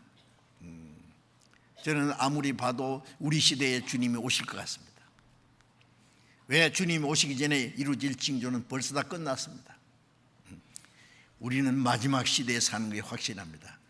이 모든 일을 보고도 인자가 가까이 문 앞에 이르는 줄 알라고 했는데 그걸 알아야 되잖아요. 그 아는 사람은 마지막 우리에게 주신 사명을 잃지 말고 해지기 전에 못다한 일을 빨리빨리 하는 것처럼 일할 수 없는 밤이 되기 전에 빨리빨리 해야 됩니다. 이번 수양에도 최선을 다해서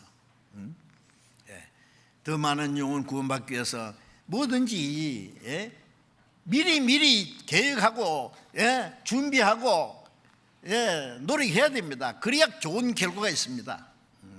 아무 준비 없이 갑자기 가서 뭐 하겠어요? 미리부터 전도하실 분도 정해놓고 위에서 기도하고 계획도 세우고 해보세요.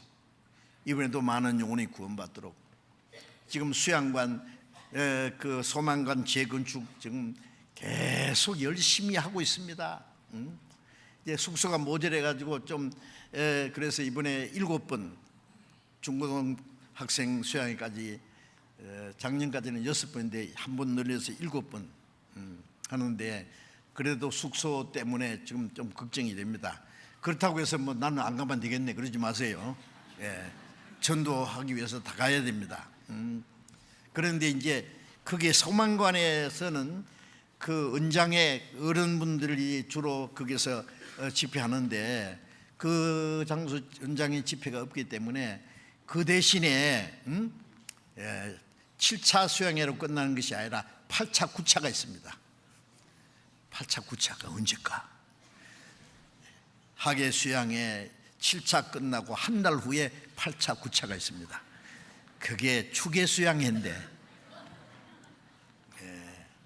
8차 9차로 그렇게 했으면 좋겠다고 그렇게 얘기하시더라고. 하여튼요 그 은장의 어르신들은 그 좀 한 달 후에 하면은 좀 더위도 없고 그때는 이제 숙소도 좀 넉넉할 거고 그러니까 그때 가시도록 그렇게 또 계획해 보시기 바랍니다. 꼭 전도할 사람이 있으면은 뭐 그 꼭 가셔야 되겠죠. 하여튼 이번에 기도하는 가운데 지혜롭게 다 계획 세우시고 이번에도 많은 영혼이 구원받을 수 있는 하나님의 큰 역사가 일어나도록 베드로후서 3장 9절에 보면은 하나님이 하루가 천년같이 천년의 하루같이 아무도 멸망치 않고 또 회개하기를 원하시니라. 아무도 멸망치 않고 회개하기 원해서 오래 참고 기다리시는 그 하나님의 마음이 바로 우리의 마음이 되어야 안 되겠습니까? 무관심은 죄입니다. 아십니까? 선한 일을 해야 되는데 그걸 위해서 아무것도 하지 않는 것도 죄입니다. 세계가 우리를 지켜보고 있습니다. 한국에서 하고 있는 그대로 외국에도 따라해요. 그렇게 아시고 또 한국 전체 교회의 중심은 또 서울중앙교회가 중심이 되고 있습니다. 우리가 중심 역할을 잘 해야 되겠습니다.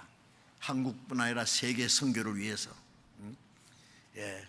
마지막 순간까지 하나님 맡기신 거룩한 역사를 온전히 이루어야 되겠다는 마음을 가지고 같이 기도하시고 합심, 순종,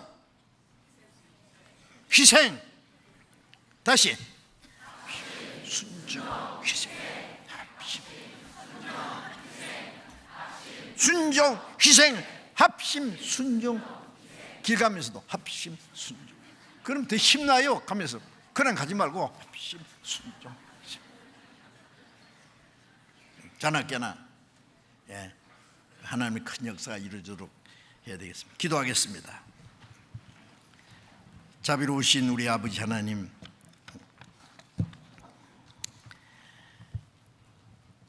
이 마지막 때에 우리를 구원해서 거룩하게 구별해 주시고 주님이 함께 계셔서 역사하시는 주님 교회 안에서 주님을 섬기며 또 복음을 전하며 순종하며 살게 하셨느니 감사합니다. 이제 멀지 않아서 시작될 이번 하계 수양회 때도 많은 영혼이 구원받도록 주님이 친히 역사해 주옵소서. 이를 위해서 우리 모두를 주님 뜻대로 귀하게 사용해 주옵소서. 예수님께서 내 아버지께서 나를 보내신 것처럼 나도 너희를 보내로라는 그 주님의 말씀대로 우리에게 거룩한 사명을 주셨사오니 주님이 십자가에 죽으시고 부활하심으로 이루신 놀라운 복음의 그 은혜의 복음을 전해서 이번에도 많은 영혼이 구원받는 하나님의 큰 역사가 이루어짐으로 하나님 아버지께 영광이 되게 하시고 이 모든 일을 위해서 우리 모두 주님 뜻대로 귀하게 사용해 주옵소서. 주 예수님 이름으로 기도드렸습니다.